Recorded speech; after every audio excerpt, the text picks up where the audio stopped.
Photo चस्पा कर ही नहीं सकते ये।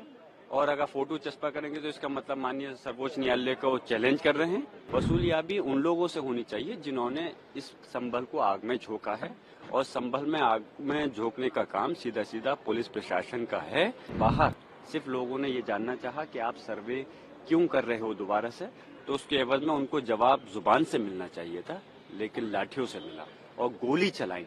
अब संभल के बाद में ये लोग अजमेर शरीफ पहुंच के कब तक कहां जाकर के रुकेंगे? ये क्या चाहते हैं? ये इस प्रदेश और देश के साथ में क्यों खिलवाड़ कर रहे हैं उसके कानून के साथ? माननीय सर्वोच्च न्यायालय के आदेशानुसार फोटो चस्पा कर ही नहीं सकते ये। और अगर फोटो चस्पा करेंगे तो इसका मतलब माननीय सर्वोच्च न्यायालय को चैलेंज कर रहे हैं।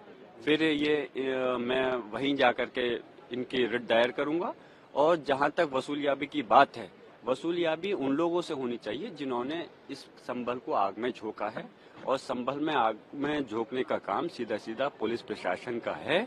और इस चीज को मैं जो कह रहा हूँ वो किसी बुनियाद और आधार पर ही कह रहा हूँ, हवा में नहीं कह रहा। संभल के अंदर बहुत सुकून के साथ माहौल चल रहा था, सभी धर्मों के लोग मिलकर के रह रहे थे। लेकिन अफसोस है कि इन लोगों ने जो सर्वे का कोर्ट का आदेश था उसको इतनी जल्दबाजी, 1 घंटे के अंदर, 1 से 2 घंटे के अंदर जल्दबाजी दिखाते हुए वहां पर पहुंचे। उसके बावजूद भी उसका पालन किया गया, लेकिन दूसरे सर्वे में भी आज लोग अपना कोऑपरेट कर रहे थे और सर्वे करा रहे थे। बाहर सिर्फ लोगों ने ये जानना चाहा कि आप सर्वे क्यों कर रहे हो दोबारा से, तो उसके एवज में उनको जवाब जुबान से मिलना चाहिए था, लेकिन लाठियों से मिला और गोली चलाई।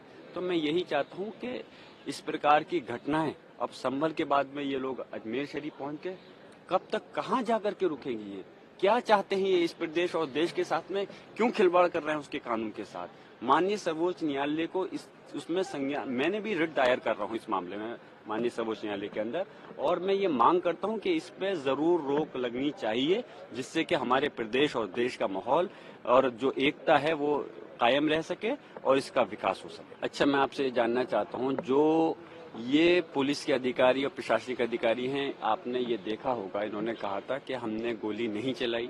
उसके बाद में जब इनकी वीडियो वायरल हुई तो आपको ये भी दिखा कि इस प्रकार ये गोली चलाते हुए नजर आ रहे हैं।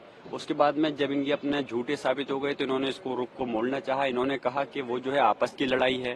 फिर उसके बाद में आपस की लड़ाई के बाद में फिर वहाँ का अधिकारी कह रहा है कि हाँ, वहाँ के जाहिल हम पे गोली चलाएंगे तो हम क्या देखेंगे, मरेंगे मारेंगे। तो मैं ये चाहता हूँ कि कोई भी जनता का ऐसे वीडियो आपको नहीं मिलेगा जिसके पास में कोई हथियार हो, कोई गोली चला रहा हो। तो इसलिए इसकी रिकवरी भी, जो नुकसान हुआ है सरकारी प्रॉपर्टी का और प्राइवेट प्रॉपर्टी का, उसकी वसूलियाबी इन पुलिस के अधिकारियों से होनी चाहिए।